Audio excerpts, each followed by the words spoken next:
Hallo, willkommen in Cambridge. Ich bin Fabio De Masi, Abgeordneter im Europäischen Parlament und werde heute für die Linke Ha-Joon Chang treffen. Er ist Ökonom und Bestseller-Autor an der University of Cambridge und wurde vom Prospect Magazin 2013 zu einem der einflussreichsten Denker der Welt gekürt. Und ich will mich heute mit ihm hier über die Krise in der Europäischen Union, über das Freihandelsabkommen TTIP und viele andere Themen mehr unterhalten. Und ich freue mich jetzt gleich auf das Gespräch mit ihm.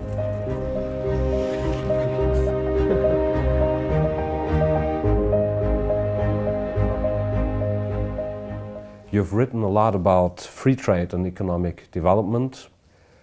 If I may summarize your basic arguments, you say there is no such thing as a free market or free trade. Generations of economists have been taught that countries such as England have prospered because of free trade. Could you explain to us why you disagree? 200 years ago, most people took it for granted that human beings could be bought and sold as slaves, Child labor could be bought and sold as a commodity. Now we don't do that because we have come to basically accept different ethical and political values, and we've decided to regulate these things. So the theoretical point when I say that there's no free market, no free trade, it basically means that the market itself is a political construct. There are a lot of myths in economics, but the greatest myth is that free trade is what made rich countries rich.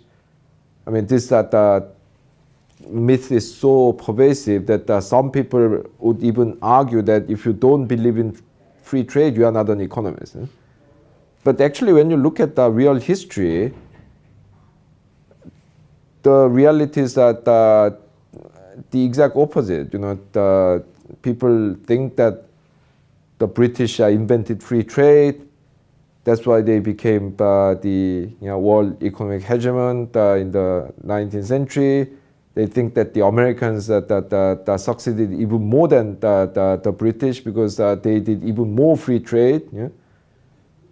But the reality is that Britain was the most protectionist country in the world in the late 18th and early 19th century, when they were really trying to catch up with the high-tech economies of Europe at the time, namely the Low Countries, what are the Netherlands and Belgium.